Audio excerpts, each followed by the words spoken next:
Партрэты Лукашэнкі пад забаронай. Берлін на 8-9 траўня увёў абмежаванні на савецкую сімволіку. Перамога над дзірамі ў асфальце. Чыноўнікі кантралююць янкавы рамонт. Змаганне з кнігамі. Хакеры атакавалі інтэрнэт-бібліятэку камунікат.орг. Вітаю, шаноўнае гаспадарства. Гэта аб'ектыў. Анастасія Русецкая. Запрашаю на выданне.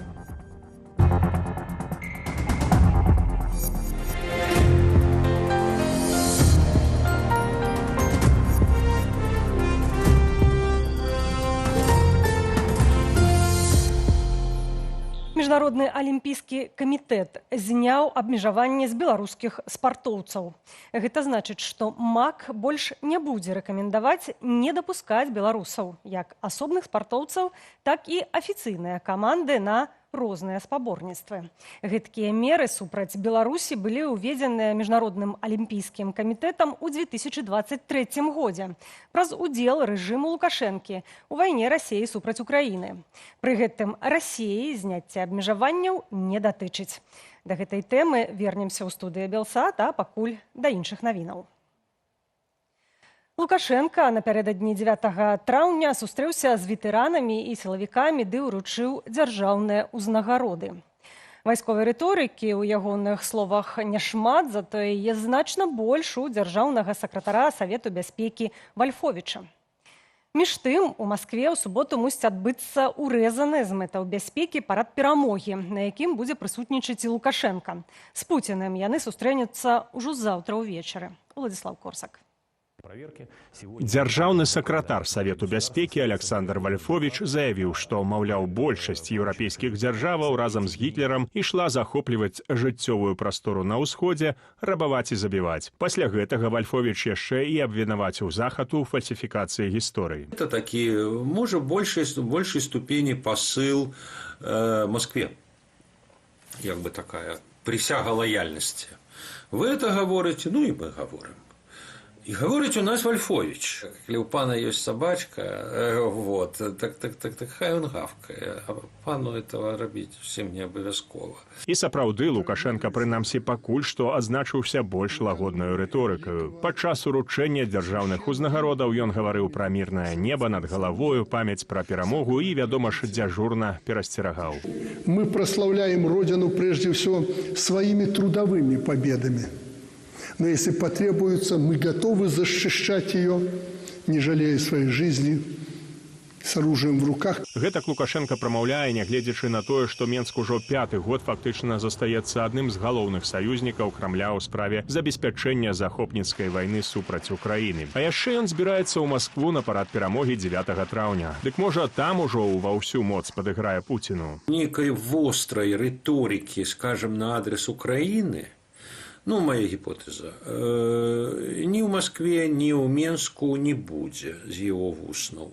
А будет такая риторика, что вот мы перамаглі, это славная перамога, з улікам розных чыннікаў і дыялогу са Злучанымі Штатамі. Між тым, каб спакойна правесці парад на 9 траўня, Крэмль у аднабаковым парадку абвяшчае так званае перамір'е толькі на дні святкаванняў 8 і 9 траўня. Адначасова ж пагражае масаваным ударам па Киеве і цэнтрах прыняцця рашэнняў у выпадку, калі Украіна паспрабуе сарваць парад. Прадстаўніца расійскага МЗС Мария Захарова нават закликала замежные краины эвакуировать дипломатов с Киева. Это уже несерьезно.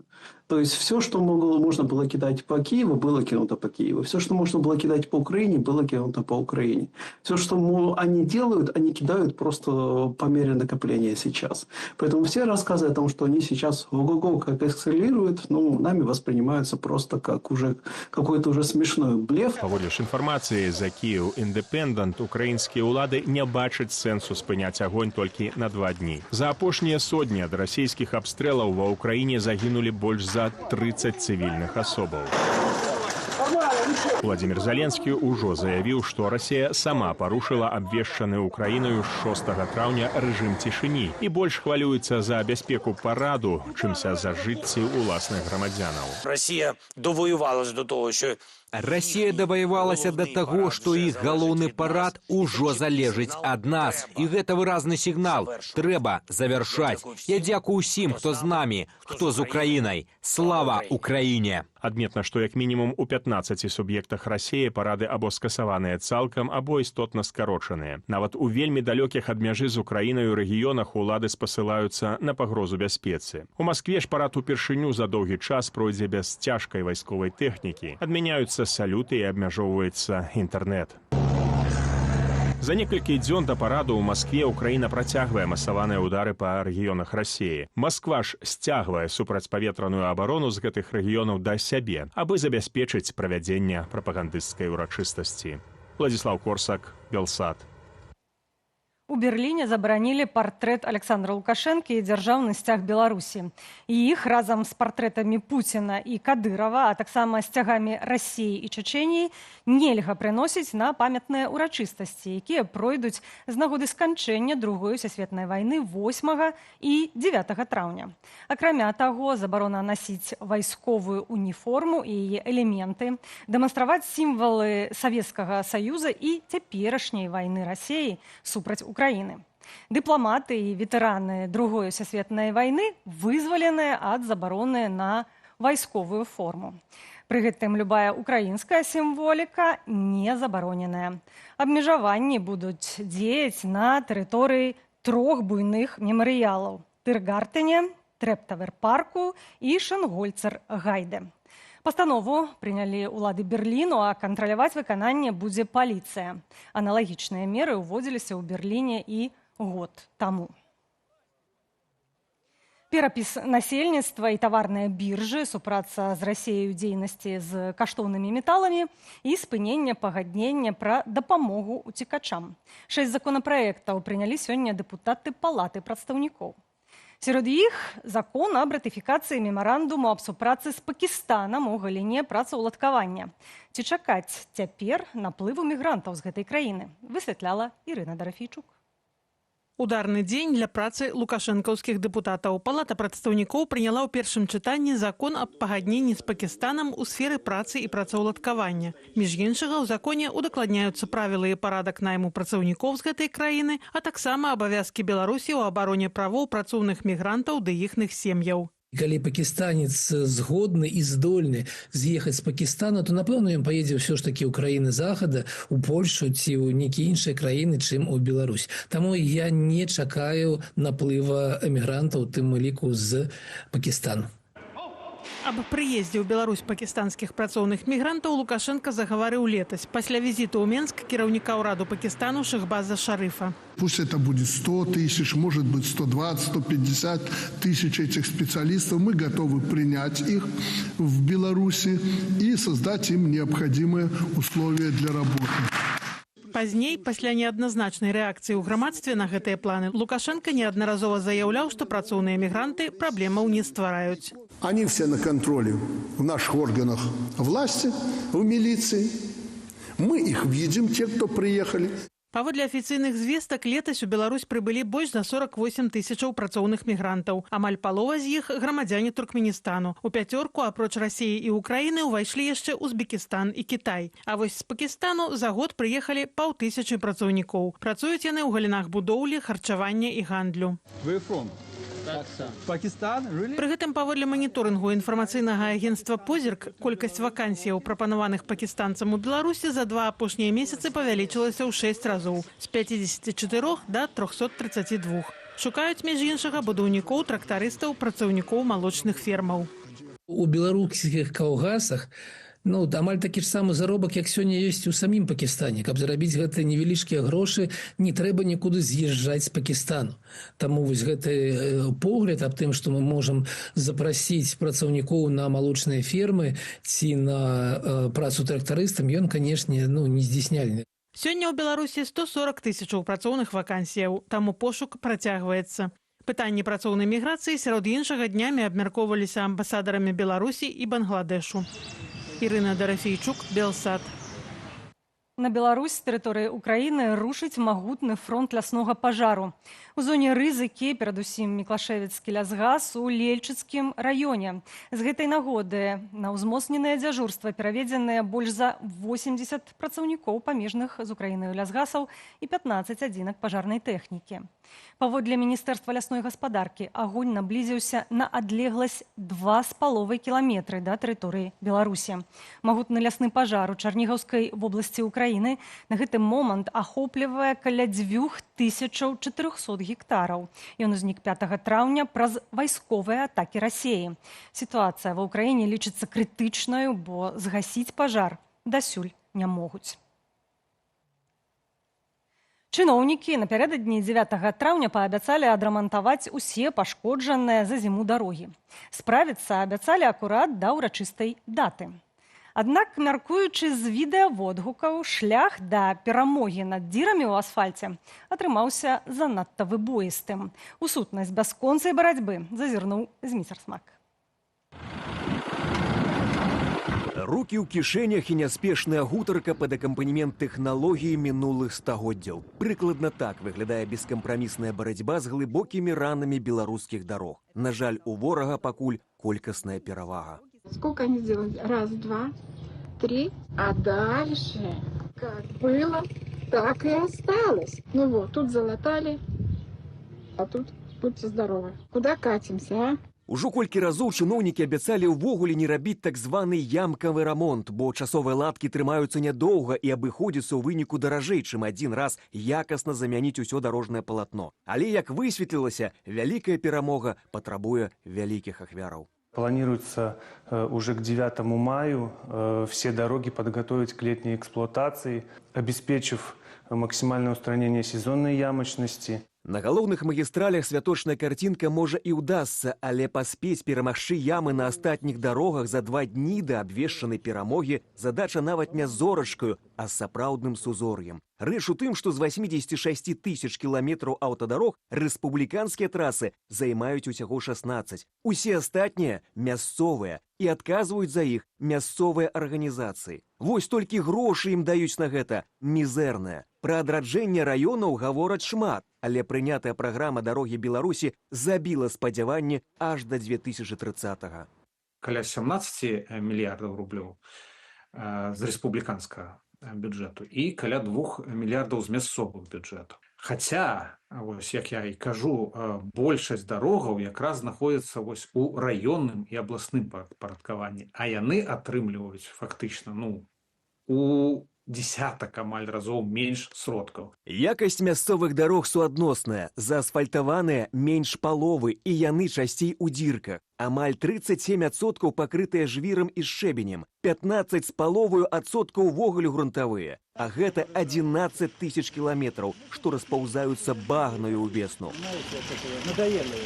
Але нават асфальт не гарантуе бяспекі. Вось чарговы прыклад. У Жлобінскім двары праваліўся смеццявоз. Выцягвалі кранам. Можна было пажартаваць, што МАЗ пайшоў на дно ўслед за прамысловым падзеннем самого заводу, але кіроўцу наўрад ці было смешна. Праблемы з фінансамі для мясцовых дарог у самой сістэме кіравання. Калі дакладней, самакіравання. У Беларусі ўлады адразу забіраюць грошы з усіх куткоў краіны і потым самі вызначаюць, каму на што даць і ці даць увогуле. Дэцэнтралізацыя ва ўкраіне паказала вельмі добры прыклад. Перад вайной пачаліся рамантавацца дарогі, і гэта таксама звязана і з еўразвязам, які таксама дзеліўся не толькі фінансавымі сродкамі, але і досведам, якім чынам гэта адбываецца. Прыклад той жа Польшчы, Нямецчыны і так далей. Нягледзячы на тое, што ў Беларусі абклалі дарожным падаткам уладальнікаў аўтаў і зрабілі платны праезд па буйных магістралях, знайсці грошы цяпер цяжка не тое, што на сельскую грунтоўку, а нават на рэканструкцыю рэспубліканскіх трасаў. Пасля рэпрэсіў і пачатку вайны зляцела на абочыну гісторыі і дарожнае сяброўства Беларусі з Еўрапейскім банкам рэканструкцыі і развіцця, які фінансаваў мадэрнізацыю амаль кожнай шашы, што звязвае Менск з абласнымі гарадамі і не толькі. Беспрецедентное давление. Але браць кітайскія крэдыты дорага, ды яшчэ прагматычныя сябры з усходу хочуць, каб усё будавалі іхныя працаўнікі на іхным абсталяванні. Вось і даводзіцца пакуль засыпаць тое, што ёсць у акопы на асфальце. Усё для перамогі. Змитер Смак, Белсат.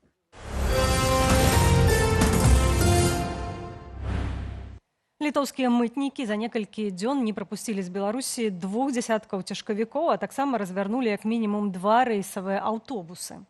Прычына – абмежаванне, уведзенае Літвой на ўвоз паліва з нашай краіны, што пачалі дзеяць з мінулай нядзелі. Падрабязней пра сітуацыю на мяжы ў наступным матэрыяле. Цяпер для транспарту, што ўязджае з Беларусі і Расіі, дзее жорсткі ліміт. У баку мусіць быць не больш за 200 літраў паліва. У адваротным выпадку транспарт разварочваюць назад. Першымі з новымі абмежаваннямі сутыкнуліся грузаперавознікі. Паводле літоўскіх службаў, толькі за 3 дні дзеяння новых правілаў у Літву не прапусцілі 20 цягачоў, якія ехалі з тэрыторыі Беларусі. Большасць выпадкаў зафіксавалі ў пункце пропуску Медзінінкай. Як азначылася ў паведамленні літоўскага сейму, у выпадках парушэння могуць ужывацца розныя віды адказнасці, уключаючы затрыманне транспартавага сродку. Пасля ўвядзення гэтай забароны, калі ў паліўным баку транспартавага сродку выявіцца большая колькасць паліва, можна будзе ўжываць адказнасць, прадугледжаную крымінальным кодэксам, кодэксам аб адміністрацыйных правапарушэннях або законам аб міжнародных санкцыях за парушэнне міжнародных санкцыяў. Праблемы ўзнікаюць не толькі ў дальнабойнікаў. Як мінімум 2 рэйсавыя аўтобусы таксама не здолелі праехаць мяжу і былі адпраўленыя назад. У Літву не прапусцілі аўтобус Менск-трансу, што выехаў з нашай сталіцы 5 траўня. Пасажыры правялі на мяжы некалькі гадзінаў, пасля чаго былі вымушаныя шукаць іншы транспарт да Вільні. Аналагічная сітуацыя адбылася і з аўтобусам кампаніі «Эколайнс». Пасля дадатковага правярання транспарт не прапусцілі, а пасажыраў накіравалі пераходзіць мяжу пешшу. Аўтобус не прапусцілі праз мяжу літоўскія мытнікі ў пункце пропуску Медзінінкай. Нам сказалі, што не паедзем далей праз паліва. Больш нічога не тлумачылі. Давялося выклікаць таксі да Вільні з найбліжэйшай запраўкі з боку Літвы. Новае паліўнае абмежаванне – частка санкцыйных захадаў Літвы супраць Беларусі і Расіі. Дзеяць яны будуць як мінімум да канца 2027 года. Руслан Ігнатовіч, Павел Алейнікаў, Белсат. 8 траўня даражэе праезд у электравіках. Згодна з новымі тарыфамі на пасажырскія перавозкі кошт квітка вырасце ў сярэднім на 27%. Напрыклад, пасажырам, якія ездзяць маршрутам Менск-Фаніпаль у цягніках эканом-класу, давядзецца заплаціць на 31 капейку больш. На рэгіянальных лініях дзеяць кіламетровая тарыфікацыя. Квіткі падаражэюць на 1,1 капейкі за кожны кіламетр. Цяпер гэты тарыф складае 5,2 копейкі. Зменяцца таксама цэны на праезд на гарадскіх лініях у залежнасці ад колькасці тарыфных паясоў. За праезд у межах аднаго поясу цяпер плацім 2 рублі. З 8 траўня аддамо 2 рублі 54 копейкі. Хакеры атакавалі беларускую онлайн-бібліятэку камунікат.орг. У выніку зніклі больш за 70 тысячаў беларускіх публікацый, якія назапашваліся цягам апошніх 25 гадоў. Цяпер сайт не працуе, аднак у фондзе займаюцца яго аднаўленнем. Колькі дакладна матэрыялу ўдасца аднавіць, пакуль невядома. Атака чарговы раз пацвердзіла, што камунікат – важны культурніцкі праект, які як соль у воку для спецслужбаў рэжыму Лукашэнкі, кажа кіраўнік фонду Яраслаў Іванюк.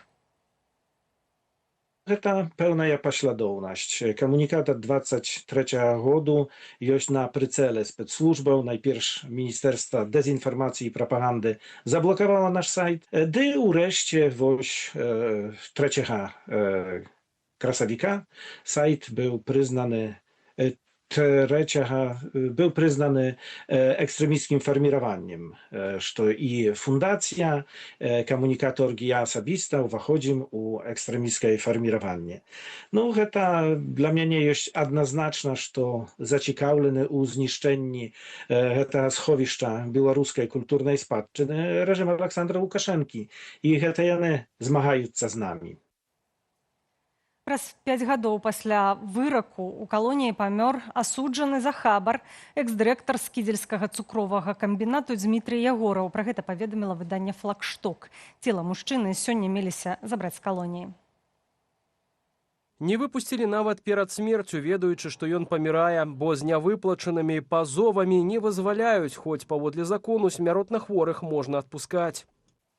Дмітрый Ягораў адбываў пакаранне ў Наваполацкай папраўчай калоніі нумар 1. Хварэў на рак, у звязку з чым яго скіроўвалі ў турэмную рэспубліканскую больніцу. Уратаваць жыццё не ўдалося. Экс-дырэктара скідзельскага цукровага камбінату асудзілі ў 2021 на 11 гадоў зняволення паводле так званай цукровай справы. Абвінаваўцы налічылі, што ў 2019 дзяржава недаатрымала $70 мільёнаў падаткаў праз дзенні так званай цукровай мафіі. За апошнія дні ў Беларусі перапісалі больш за 50 тэмпературных рэкордаў. Абсалютны максімум па краіне учора быў зафіксаваны ў Лельчыцах – плюс 30,6 градуса. У Менску пабіты рэкорд 70-гадовай даўніны – 27,3 градуса. У Мар'їнай Горцы тэрмометры паказалі звыш 28, перабіўшы рэкорд 120-гадовай даўніны. У ТРЭЦ беларусы падзяліліся відэа начной навальніцы. Без каментара.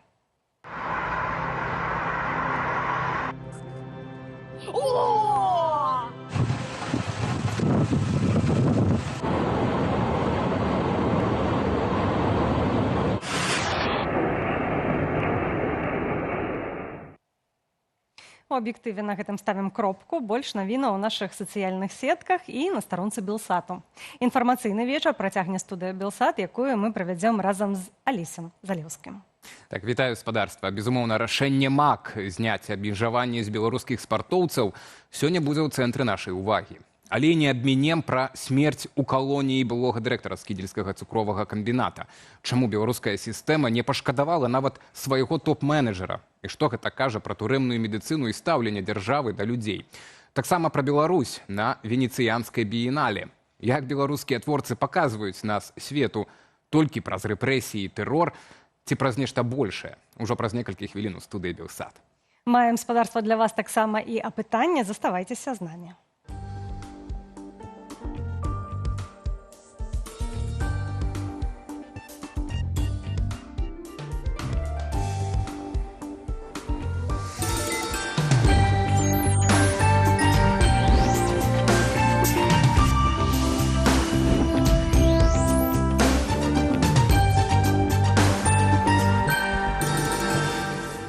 Студыя Белсат, Анастасія Русецкая, Алесь Залеўскі. І пачынаем, як і абяцалі, з нашага пытання. Сёння стала вядома, што Міжнародны алімпійскі камітэт здымае абмежаванне з беларускіх спартоўцаў. І акурат у гэтай тэме мы і пытаем спадарства вашага меркавання. Якое ваша стаўленне да гэтага? Пазітыўнае, негатыўнае, альбо абыякавае? Калі ласка, берыце ўдзел у нашым галасаванні, яно ананімнае, а таму бяспечнае. Так, ну і вынікі будуць падведзеныя адразу пасля нашага абмеркавання гэтай тэмы, літаральна праз 20 недзе хвілінаў, таму галасуйце, пакуль не позна.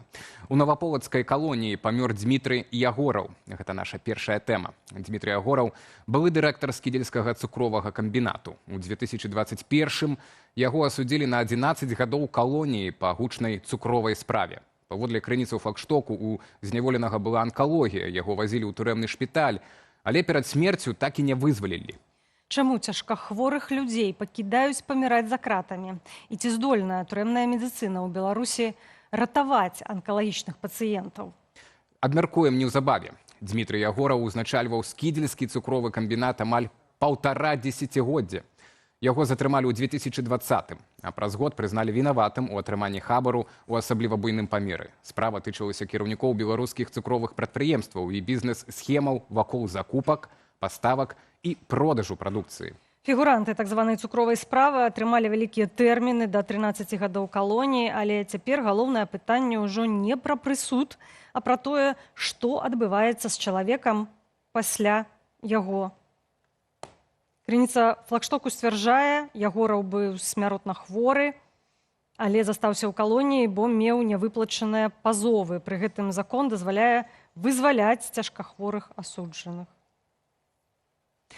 Васіль Завадскі цяпер праваабаронца, а калісьці начальнік медыцынскай службы дэпартамента выканання пакаранняў знаходзіцца з намі на відэасувязі. Вечар добры вам, спадару Васіль. Добры вечар.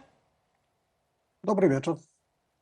Так, ну пачнем ад самай такой відавочнай, так, у гэтай тэме. Гэта пытанне самой, уласна, хваробы анкалагічнай. Ці магчыма, спадар Васіль, у турме выявіць анкалогію, я не кажу б на ранней стадыі, хаця бы на такой стадыі, которую можна лечыць? Ну, так, конечно, увогуле медыкі маюць, для гэтага яны маюць адпаведную адукацыю, мусяць мець адпаведную кваліфікацыю і умець дыагнаставаць эту хваробу. Я лічу, што для гэтага, у большасці выпадкаў для гэтага хапае і спецыялістаў, і інструментаў, апаратуры і гэтак далей. Так, тому што мы ведаем выпадкі, напрыклад, былы кандыдат на прэзідэнта Рыгор Костусеў, апазіцыйны палітык, кіраўнік партыі БНФ калісьці, таксама меў захворванне, і аперацыя, дзякуй Богу, прайшла, ну, выйшаў, так, быў вызвалены ў выніку пасля. А калі вось у зняволенага анкалогія на позняй стадыі, што ўвогуле можна зрабіць турэмнай медыцынай? Гэта рэальнае лячэнне ці ўжо толькі назіранне і абязбольванне? Вось ці, ну, да, давайце пакуль гэтае пытанне.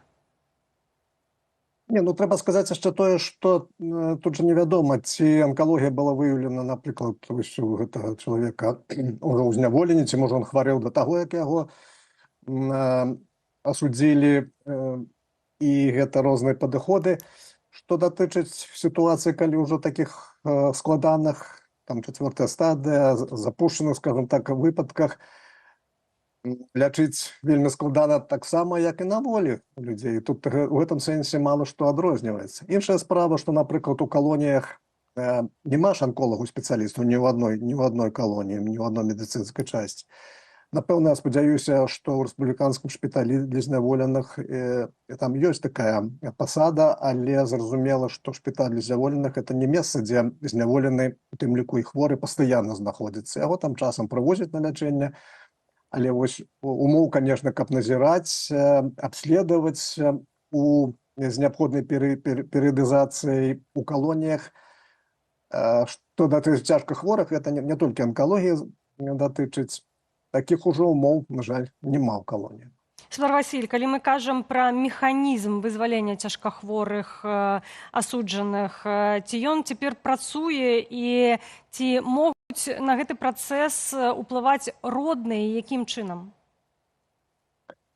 Механізм, сапраўды, ён ёсць даўно, ён працаваў, і я спадзяюся, працуе цяпер. Іншая справа, што гэтыя ўсе нарматыўныя дакументы, яны складзеныя такім чынам, што вызваляць чалавека, ну, збіраецца медыцынская камісія, якая вырашае, ці ёсць у хворага, у зняволенага тыя хваробы, якія пералічаны ў адпаведнай інструкцыі.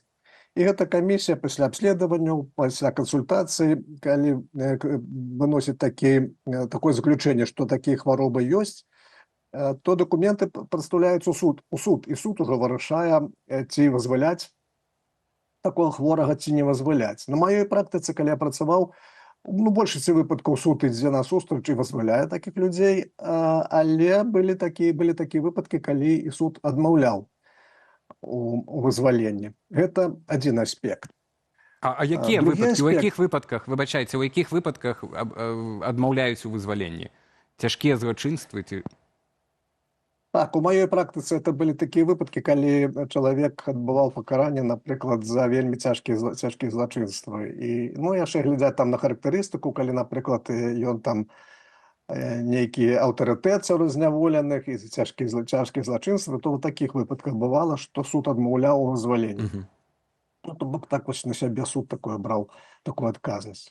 Калі казаць зараз, ну, давайте успомнім літаральна колькі там, месяц-два назад, калі прагучала, што пытанне аб вызваленні аднаго зняволенага вырашалася там на вышэйшым узроўні. Прагучала, што калі далажылі кіраўніку дзяржавы, што у Статкевіча інсульт, то ён прыняў рашэнне, што трэба яго вызваліць. Не ведаю, ці так, ці не так у дадзеным выпадку было, але цалкам дапускаю, што вось гэты чалавек, дырэктар цукровага гэтага камбіната, ну, магчыма, тут не толькі медыкі вырашалі гэтае пытанне. То бок это так, што это... Бо факт што, крыніцы факт што у нашых калегаў перадаюцца тым, што ён, ну, карупцыйныя справы, так, яны вяжуцца з вялікімі перавышэннямі фінансавымі, так, і фінансавымі пакараннямі так для асуджаных і што ён нібыта вось не вярнуў гэтыя грошы. Так? Ну і мы ведаем, таксама маем сведчанні Юрася Зенковіча, былога палітвязня, які там цэлыя гісторыі расказваў пра тое, як у СІЗА проста сядзяць гэтыя камеры, так, бізнесоўцы, якіх нібыта маюць выкупаць родныя з гэтых камераў. Ну і вы дапускаеце, што гэта магчыма, што вось яго не выпусцілі, гэтага Ягорава, таму што ён нейкія там вот гэтыя грошы праз сваю карупцыю не вярнуў, ці штосьці яшчэ. Ці былі такія выпадкі ў вашай гісторыі?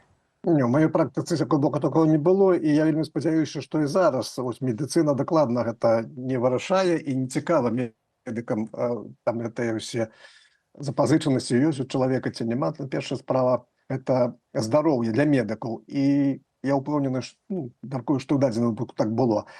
Мы не ведаем, быў суд, можа таксама суд, а суд ужо мог, вось улічваючы, ведаеце, незалежнасць нашага суда, якімі там крытэрыямі суд кіруецца, вельмі складана казаць. Ну, ці дайшла справа до суда, тут я не ведаю. Што датычыць такіх выпадкаў, за час маёй працы адбылася такая эвалюцыя наадварот, калі, напрыклад, амністыя не распаўсюджваецца на людзей, якія не выплацілі там нейкія свае запазычанасці. Гэта было. Такія змены прыняты, і вот амністыі сапраўды, падыходы да амністыі змяніліся. Але вось што датычыцца звалення па стане здароўя, ніколі такога не было, каб нешта там глядзелі на фінансавыя аспекты. Ну, то бок у выніку ўсё роўна гэта вырашае не закон і, адпаведна, не лекары, так, якія дбаюць пра здароўе, але вось часцяком это можа вырашацца недзе вышэй, так, і насуперад гэтых законаў і вердыкта медыкаў. Тым не менш, все ж такі цікавы момант, наколькі медыкі ў дадзеным выпадку маюць уплыў, то бок ці іх слова з'яўляецца важкім у гэтай сітуацыі? Ну, з'яўляецца важкім медыку все-таки, і калі медыкі... Задача медыкаў, я паўтаруся, это правесці камісію, вынесці сваё заключэнне. І калі яны это робяць, далей ўжо адказнасць на іншых кладзецца. Медыкі зацікаўленыя, каб людзі хворыя, цяжка хворыя былі на волі, каб лячылі калегі, якія на волі ўжо даруюцца за такое. Просто такі прафесійны падыход. Так што я думаю, што і в дадзеным выпадку медыкі былі б задаволены, калі б гэты хворы выйшаў на волю. Так, тут яшчэ і вялікі маральны аспект. Гэты чалавек служыў спраўнай сістэме дзяржаўнай, болей таго 15 год узначальваў буйное прадпрыемства на Гарадзеншчыне. У выніку вось так з ім разабраліся. Ну і мы памятаем все гісторыю мастака Алеся Пушкіна, і некалькі год таму ягоная смерць грамадства дагэтуль ставіць пытанне пра несвоечасовую медычную дапамогу ў гарадзенскай турме. Я нагадаю, гэта адбылося. Ну і гэта была супергучная справа, все яе абмяркоўвалі. Ці такія вось гучныя смерці, яны, в прынцыпе, нешта змяняюць унутры сістэмы? Хаця вы ўжо казалі, што яна пасля вашага звальнення эвалюцыянуе ў іншы, адваротны бок, так? Але ці цяпер гэтая сістэма, в прынцыпе, можа змяняцца, так? Ці гэтая смерць нешта зменіць? Ведаеце, што на самой справе, як бы это не было, в некім сэнсе, гэта вельмі прыкра, але все-таки сістэма, конечно, рэагуе на падобныя выпадкі, і яна не зацікаўлена ў такіх негатыўных рэзанансах, які прыцягваюць увагу грамадскасці ў Беларусі, не толькі ў Беларусі. Таму у нейкім сэнсе гэтыя ахвяры, яны недарэмныя. Это просто, конечно, такія жудасныя выпадкі, але на самой справе до нас поступае такая інфармацыя, што все-таки больш звяртаюць увагі, і ёсць такія папярэджанні, што рабіце што загодна, але каб няхай людзі все-таки жылі. Так што гэта ўсё в нейкім сэнсе недарэмныя ахвяры. Будзем спадзявацца. Васіль Завадскі, праваабаронца, колішні начальнік медыцынскай службы дэпартамента выканання пакарання ў Беларусі, быў з намі на відэасувязі, і абмяркоўвалі мы смерць былога кіраўніка цукровага камбіната ў Скідзеле Дмітрія Ягорава. Да іншых тэмаў працягваецца венецыянскае біенале у Італіі, форум узроўні экспа толькі для сучаснага мастацтва. Беларусь на біенале без афіцыйнага павільёну. Затое з гісторыямі пра рэпрэсію, турму і выгнанне. Менавіта так сёння беларускую культуру паказваюць свету незалежныя творцы. Гэта выклікала новую дыскусію. Як беларусам увогуле расказваць пра сябе? Толькі праз таталітарны тэрор ці праз нешта, што паказвае нас як унікальных і цікавых свету? Як нас бачаць іншыя і якімі мы хочам быць? І каб нас бачылі якімі? Неўзабаве абмяркуем з кіраўніком Рады культуры Сергеем Будкіным. А пакуль фактура да размовы. Асноўны беларускі праект на біенале 2026 называецца «Афішап, анафішап». Беларусь. Яго прэзентаваў беларускі свабодны тэатр. Калектыў, які пасля падзей 2010 года працуе ў выгнанні. Замест класічнай выставы маштабныя інсталяцыі пра жыццё пры аўтарытарызме. Гукі ператрусаў, пахі ізалятараў, забароненыя кнігі, досвед людзей, якія прайшлі праз ціск і эміграцыю. Менавіта так Беларусь цяпер трапляе ў еўрапейскія медыі, як гісторыя супраціву і культурніцкага выгнання. Усё гэта адбываецца на фоне скандалу вакол вяртання Расіі на біенале.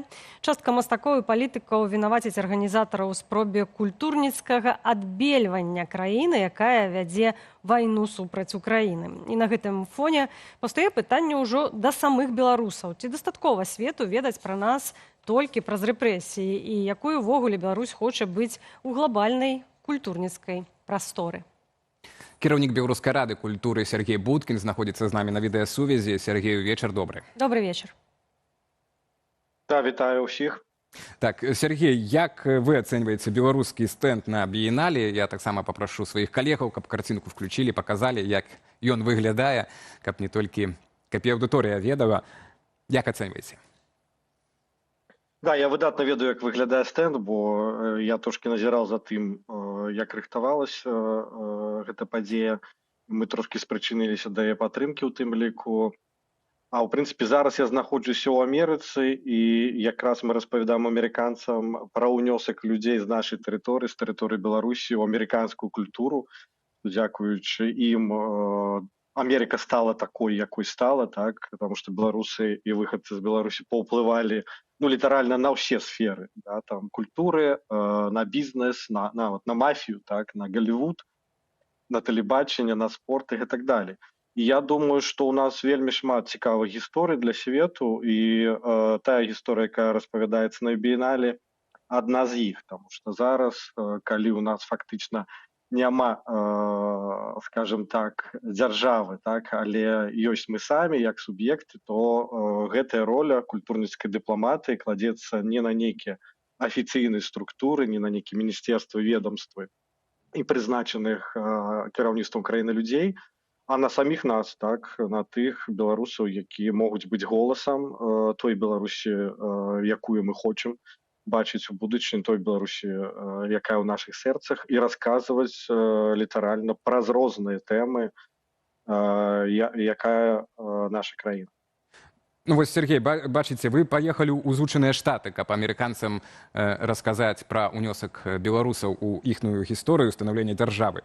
А вось пра і што рэпрэсіі, вось это наше цярпенні, так, ад таталітарызму, аўтарытарызму, гэта толькі адна з гісторыяў. Але вось менавіта гэтую гісторыю заўважаюць такія медыа, як The Guardian, Art Review, которые і зрабілі, уласна, матэрыялы датычна беларускага стэнда, і такім чынам беларуская культура як бы заявіла пра сябе ў тым ліку, так, у свеце, так, фактычна.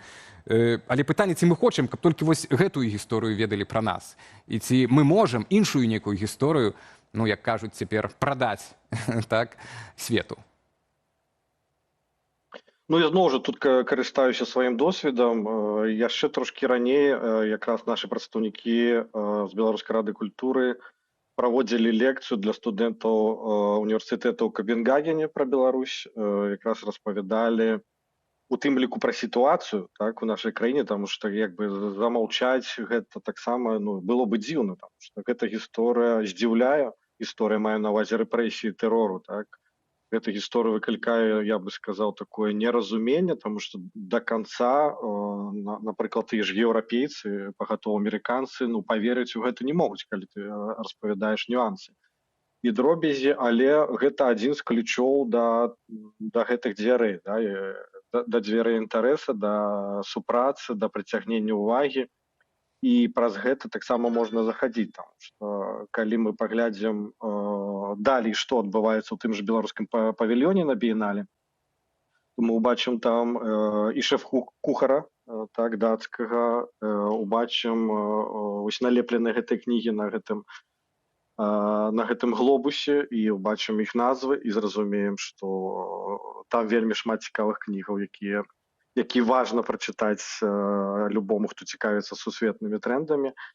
І я бы не сказаў, што это адзіная тэма, пра якую пішуць сусветныя СМІ, потому што вельмі шмат іншых публікацый, я не ведаю, пра Альгерда Бахарэвіча, які так параўнальна недавно атрымаў прэстыжную чарговую прэмію ў Нямецчыне. Гэта матэрыялы пра гурт «Молчат дома», які на фестывалях там музычных класа А, так, дзе яны пазначаны вялікімі літарамі, я не ведаю, як там які-небудзь The Cure ці Depeche Mode. Ну, але ці маўчаць дома акурат дыпламаты беларускай культуры, Сергей, ці яны сябе акурат прадстаўляюць? Яны кажуць, што яны гурт з Мінску, так, і вельмі шмат беларусаў па свеце, які так ці інакш прадстаўляюць Беларусь. Я сказаў вышэй якраз пра тое, што кожны з нас прадстаўляе Беларусь у адсутнасць цяперашняй так улады, дзяржавы, у прысутнасці рэжыма. Так. Таму у нас вельмі шмат цікавых гісторый у любой сферы культуры, калі мы возьмем, і гэта гісторыя не толькі пра тэрор. Я тут магу множыць гэтыя прыклады, іх сотні, в прынцыпе, як сучасных, так і з нашай гісторыі. Калі ты пачынаеш распавядаць гэта свайму калегу з нейкай там культурніцкай інстытуцыі, ён дзіву даецца, што, напрыклад, з Беларусі паходзяць там, калі не памыляюся, больш за 15 нобелевскіх лаўрэатаў, кіраўнікі розных дзяржаваў, перадусім Ізраіля, так, сусветныя зоркі у кіно, ў тэатры. Ну так, Сергей, але гэта ўсё паходзіць, гэта ўсё было калісьці, і Беларусь як бы нарадзіла іх.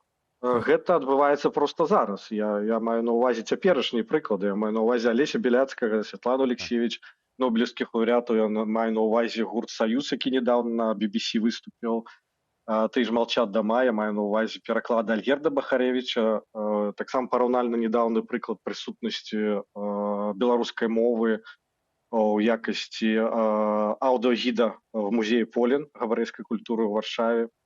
Я пераб'ю, Сергей, то бок гэты культурны фронт беларускі, так, як бы ён в асноўным складаецца вот з этой гісторыі так, таталітарнай, так, аўтарытарнай, так, і як мы змагаемся супраць гэтага, так, за свабоду і гэтак далей.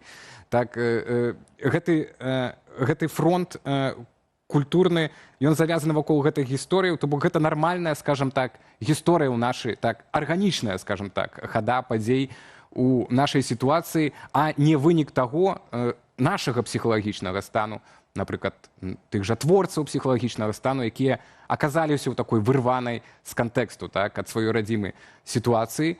Ну і цяпер такое мастацтва іх вымушанае, такое змагарскае, скажам так, на эмоцыях. Ну і ці ёсць у гэтым чыстае мастацтва, так, ці можа быць у такой сітуацыі чыстае мастацтва? Можам это параўнаць з вайной, так, ці на вайне, так, такіх вось гісторыях, ці можа быць таксама чыстае мастацтва? Так, менавіта тут варта удакладніць у пытанні стаўленне саміх творцаў. Калі мы бачым літаратуру пра падзеі 20-га і пазнейшы тэрор з боку ўлады ў Беларусі, калі мы бачым кіно на тую самую тэму, то ці няма такой ужо стомленасці ў саміх творцаў, і яны не могуць знайсці выйсця, што далей, якая тэма мае натхняць? Пачакайце, тут не выглядае так, што беларускія творцы заходзяць толькі з тэмай тэрору і рэпрэсій. Таму што в Ласкала, напрыклад, дзе выступаў не так даўно Ілля Сельчукоў салістам, гэта было не пра рэпрэсіі. Дырыжор там Віталій Алексіёнак, які кіруе нямецкай операй на Рэйне, ён не пра рэпрэсіі расказвае, ён проста кіруе операй. Так? Беларусы, яны проста паспяховыя людзі ў розных сферах. І тэма рэпрэсій, яна адна з мноства тэмаў, праз якія праяўляецца. Альгерд Бахаревич таксама не піша наўпрост пра рэпрэсіі ў сабаках Еўропы. Гэта мастацкі твор, які перакладзены на безліч моваў. Святлана Курс, Ева Вежнавец таксама піша мастацкія творы, і яны ніяк не звязаны з 2020 годам. Таму я бы не сказаў, што... То бок творцы ўжо перагарнулі старонку. Дамінуе. 20-го года. Творцы старонку перагарнулі. Ну, в сэнсе, што да, тое, што я хочу паведаміць, каб меня правильно зразумелі маю думку, што ў беларусаў вельмі шмат розных гісторый, гісторыя тэрора рэпрэсіі, адна з іх, яна не абавязкова дамінуючая. Просто калі мы зачапіліся тут за біеннале, гэта адзін са спосабаў паведаміць пра суб'ектнасць Беларусі. Адзін убачыць у гэтым ахвярнасць, другі убачыць у гэтым незломнасць, трэці убачыць у гэтым крэатыўнасць і гэтак далее. Гэта ўжо пытанне асабістага ўспрымання, а ў гэтым якраз і роля культуры абуджаць нейкія пачуцці, эмоцыі, рэфлексіі, і яны не мусяць быць аднолькавымі. Сергей, все, у нас, на жаль, завершается час нашей размовы, але вельмі хочу тебе апошняе супер кароткае пытанне задаць.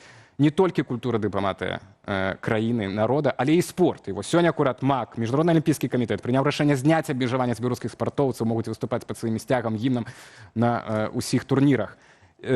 Пазітыўна, негатыўна, абыякава ты ўспрыняў гэтую навіну. Мы сёння пытаемся таксама гэта ж самае ў чаце нашай трансляцыі.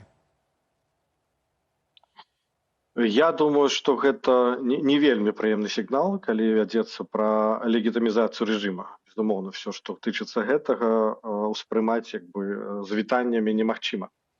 У той же час, тут ёсць прастора для дыскусіі, но я думаю, што гэта ўжо перасягае тэму нашай размовы.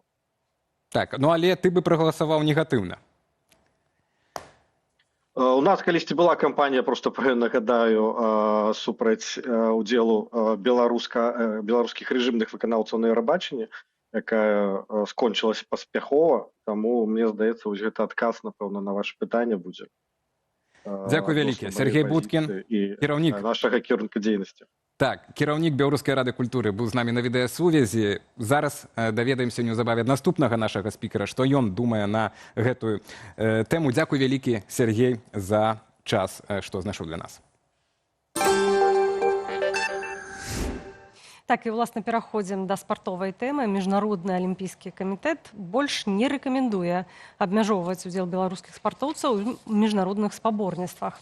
Пра гэта МАК абвясціў сёння, асобна падкрэслілі, сітуацыя Беларусі і Расіі цяпер разглядаецца па-рознаму. Што стаіць за гэтым рашэннем і што яно змяняе для беларускага спорту, даведаемся неўзабаве.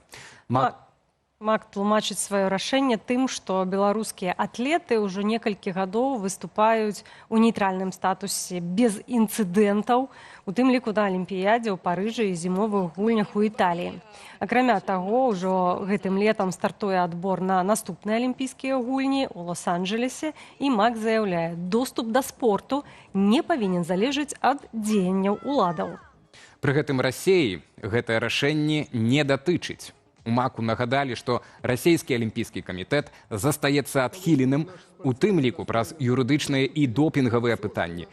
Для Беларусі гэта можа стацца першым сур'ёзным змякчэннем міжнароднай ізаляцыі ў спорце пасля 2022 года. Але галоўнае пытанне, атрымаюць ад гэтага выгоду атлеты ці перадусім улады Беларусі.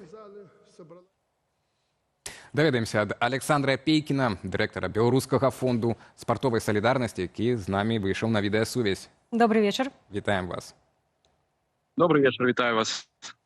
Так, гэта ж фон натуральны, не АІ, я так разумею, спецыяльна для нас вы падабралі. Дзякуй.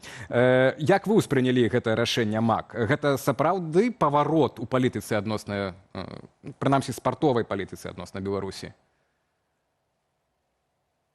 Прынамсі, для мяне это нічого такого нечаканага не адбылося, як, у прынцыпе, для людзей, якія трошкі ў тэме, таго, што адбываецца ў кулуарах алімпійскага руху. Гэтае рашэнне, ўжо рыхтавалася. І для мяне гэта проста не стала сюрпрызам, таму што тое, што адбывалася ўжо там апошні год, это ўсё была такая подводка да сённяшняга рашэння. Я кажу, не было нечаканым для людзей, якія, так, будем так казаць, можна іх назваць інсайдерамі. Так, а як вы ўспрынялі? Я ўспрымаю ўсё ж такі станоўча. Калі глядзець на гэтае пытанне больш шырока і геапалітычна, то это ўвогуле важная падзея, бо нарэшце Беларусь аддзялілі ад Расіі вось у пытаннях спорта, таму што мы, в прынцыпе, ад пачатку это казалі, што не можа быць, в прынцыпе, аднолькавае пакаранне спартыўнае за розную, як кажуць, ступень як бы віны вось у збройным канфлікце ў Украіне. І, ў прынцыпе, калі чытаць як бы фармулёўку Міжнароднага алімпійскага камітэту, то там як бы спасылаюцца на сітуацыю, што ў свеце зараз пачало адбывацца вельмі шмат войнаў і канфліктаў, і, адпаведна, як бы падыходы санкцыйныя, яны павінны быць тады аднолькавымі. Альбо тады ўсіх караць, хто пачынае ці там бярэ ўдзел у нейкім канфлікце, альбо як бы вось гэтую ступень санкцыйную яе неяк змяншаць гэтую ступень. Вось, і як бы паслядоўна мы бачылі, што і многія міжнародныя федэрацыі, і рыторыка новага кіраўніцтва Міжнароднага алімпійскага камітэту, яна паступова падводзіла да таго, што будуць зняты нейкія абмежаванні і санкцыі з беларускага спорту і з нацыянальнага алімпійскага камітэту. Калі казаць так усё ж такі у ракурсе як бы нацыянальных інтарэсаў, у ракурсе такім геапалітычным, гэта станоўчая падзея, лічу.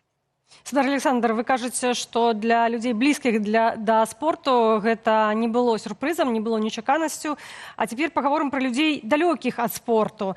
Мы бачым фармулёўку, што удзел спартсменаў у міжнародных спаборніцтвах не маюць абмяжоўваць дзеянні іх урадаў, так? У тым ліку удзел у вайне і ў канфлікце. То паўстае пытанне, а тое абмежаванне, тое рашэнне, якое было прынятае, яно не мела падставаў ці як? Чаму змянілася фармулёўка?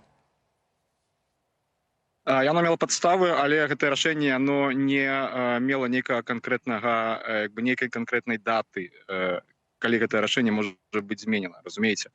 Там не было прапісана, што гэтае рашэнне дзейнічае да, напрыклад, моманту заканчэння вайны ва ўкраіне. Там гэтае рашэнне было проста прынятае, і там не было нейкіх часовых абмежаванняў. То бок гэтае рашэнне, яно як бы мела такую абратную сілу, адваротную сілу. Вось, таму як бы паступова мы бачылі, што адбывалася і палітыка статусаў нейтральных атлетаў, былі ўведзены спецыяльныя статусы для беларускіх, расійскіх атлетаў.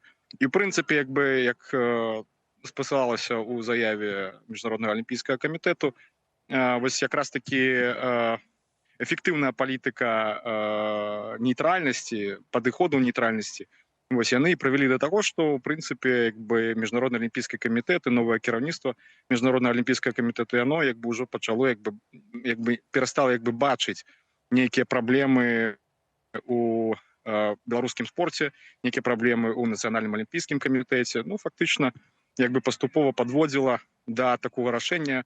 Калі мы бачылі, то і былі ўжо рэкамендацыі па допуску маладзёвых і юнацкіх каманд і юных спортсменаў да міжнародных спаборніцтваў, і многія федэрацыі яны фактычна таксама прымалі такія рашэнні самастойным такім парадкам. Гэта не азначае, што адразу заўтра. Так, у вас хіба вы і хочаце расказаць, да чаго прывядзе это рашэнне, так? Як это фактычна паўплывае на беларускі спорт? Там ад заўтра беларускія спартоўцы змогуць прымаць удзел ва ўсіх міжнародных спаборніцтвах у сваёй форме і пад сцягам, так? Што далей будзе? Не, гэта толькі рэкамендацыі Міжнароднага алімпійскага камітэту. Ўсё роўна ўсе рашэнні прымаюць міжнародныя федэрацыі. Канчатковыя рашэнні будуць прымаць міжнародныя федэрацыі. Таму па інерцыі ізаляцыя такая і абмежаванні яны яшчэ будуць дзейнічаць, мне здаецца, як мінімум яшчэ паўгады. То бок гэта не адразу адбудзецца, што вось заўтра там пачнуцца старты з беларускімі атлетамі, са сцягам, гімнам і гэтак далей.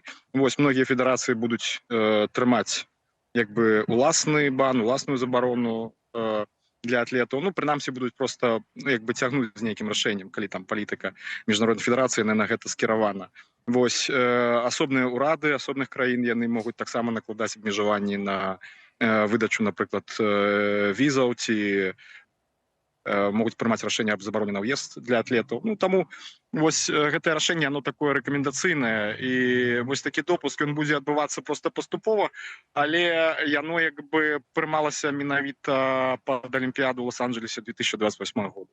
То бок гэтае рашэнне, оно прадугледжвае, што беларуская зборная и белорусские атлеты, и белорусские команды национальные, они будут выступать под стягом и гимном уже у Лос-Анджелеса. Александр. Вот. А на особных спаборніцтвах этого еще может не быть. Так, Александр, ну, вы сказали, что Беларусь у выніку гэтага рашэння аддзелена так ад России. У нас з наших гледачоў меншасць пазітыўна ўспрыняла гэтую навіну. 55% ставяцца негатыўна да такога рашэння МАК. Так, ну і таму то бок і нават не все дэмакратычныя сілы падтрымліваюць, ну не то што падтрымліваюць, але працавалі для такога рашэння, так? Імаверна, ваш фонд працаваў і лобі Віктора Лукашенка, кіраўніка Нацыянальнага алімпійскага камітэта, так? Хто больш прыклаў руку? Такое двойное пытанне. Па-першае, хто больш прыклаў руку, на вашу думку, все-таки лобі Віктора Лукашенка ці вашага фонда? Ну і галоўнае, так, гэта перамога беларускіх атлетаў ці ўсё ж таки палітычная перамога рэжыму Лукашэнкі? Ну, па-першае, беларускі фонд спартыўнай салідарнасці не браў удзел у гэтым працэсе. Мы адстойвалі толькі палітыку допуску дзіцячых і юнацкіх камандаў, таму што лічылі, што якраз такі юнацкі і моладзевы спорт яны павінны быць інтэграваны ў еўрапейскія міжнародныя працэсы. Вось, таму ў чыстым выглядзе гэта перамога дыпламаты афіцыйнага Мінску і дыпламаты Нацыянальнага алімпійскага камітэту. Тут мы ніяк да гэтага не датычны. Вось, нагадайце пытанне. Ну вось, уласна вы адказалі на гэтае пытанне. Так, што гэта перамога беларускай афіцыйнай дыпламатыі. Так, ну, але у гэтай перамозе ёсць і доля пазітыўнага для беларусаў. Дзякуй вялікія за размову. Ну, натуральна, таму што сітуацыя ўсё ж такі змянілася і трэба ўсё ж такі глядзець больш у бок нацыянальных інтарэсаў. Вось, і калі так глядзець, все ж таки важно, каб і беларусы яны все ж таки былі больш уцягнуты ў міжнародныя працэсы, у еўрапейскія працэсы. Як я і казаў, вось гэты момант ён якраз такі ўплывае на ступень рэпрэсій, бо афіцыйныя ўлады яны вельмі даражаць вось гэтым момантам, магчымасцю браць удзел у міжнародных спаборніцтвах, прымаць міжнародныя спаборніцтвы, і гэта непасрэдна ўплывае на градус рэпрэсій у Беларусі, бо у такой ситуации он будет снижаться однозначно. Я думаю, что это паўплывае станоўча і на вызваленне беларускіх палітвязняў. Будем паглядзець, Александр. Александр. Трэба глядзець на яго больш палітычна глядзець. Будем паглядзець. Дзякуй вялікі. З намі быў Александр Апейкін, кіраўнік Беларускага фонду спартовай салідарнасці.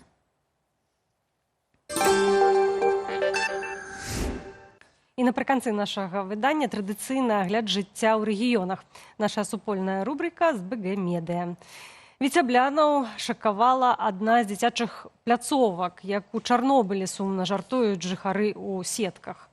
Гэтая пляцоўка месціцца каля дому 36 на вуліцы Шырокай. Прычым мясцовая жыхарка, якая паскардзілася на занядбаны стан аб'екту, кажа, што пляцоўцы ўсяго каля 10 гадоў. І што? ЖЭУ-16, адказнае за ўладкаванне, не рэагуе на запыты. Куды дзеліся арэлі? Якое прызначэнне ў зялёнага слупка?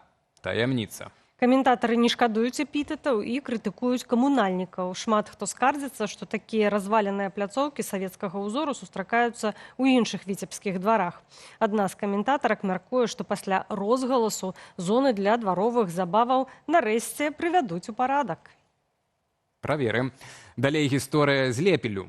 Туды скіравалі маладую спецыялістку працаваць медыкам, а яна не можа знайсці там месца, дзе жыць. Аказалася, што арандаваць кватэру за адэкватны кошт і на доўгі час задача няпростая ў гэтым райцэнтры. Лепельцы ахвотна здаюць памяшканні толькі на сотні. Калі аўтарка допісу запыталася ў арендадаўцаў, ці можа зняць на доўгі тэрмін, большасць не адказала ўвогуле. А адна ўласніца жытла прапанавала аренду за 1500 рублёў на месяц. Пагадзіцеся, для 16-тысячнага гарадку на Віцебшчыне, хаця амаль курортная, неяк астранамічна. Допіс у сацыяльнай сетцы Трэц стаў досыць рэзанансным, каментатараў кошта таксама абурыла шмат, хто пісаў, што дзяўчына не мусіць адна шукаць выйсця з сітуацыі, раяць патрабаваць дапамогу галоўнага доктара лякарні і ў райвыканкаму. А таксама падказвае, што спецыялістка мае права не выходзіць на працу, пакуль лякарня не забяспечыць жытлом, калі ўжо адправілі туды на адпрацоўку. Маўляў, працадаўца мусіць мець і кватэры, і інтэрнаты, і за зніжаныя цэны. Пытанне толькі ў тым, якой якасці там будзе жытло. І цікавінка з мастоў, што на Гарадзеншчыне там улады прыдумалі арыгінальную забаўку для мясцовых і турыстаў, але потым адмянілі. Ідзецца пра магчымасць запаліць падсветку на самым доўгім у Беларусі падвесным мосце. 193-метровы мост адкрылі роўна год таму, і агеньчыкі на ім працуюць да 22 гадзіны. І цяпер з'явілася опцыя. Можна на 15 хвілінаў запаліць асвятленне зноў. І ўсяго за 20 рублёў. Але сервіс праіснаваў нядоўга. Паводле мясцовага ЖКГ запальванне моста аказалася больш папулярным, чым яны спадзяваліся. І выявіліся ў выніку тэхнічныя няспраўнасці. Ці вернуць паслугу потым, не паведамляюць. І на гэтым спадарства мы развітваемся. Дзякуем вам за ўвагу. Для вас працавалі Анастасія Русецкая і Алей Залеўскі. Зычым усяго найлепшага ў гэты вечар і да наступных сустрэчаў.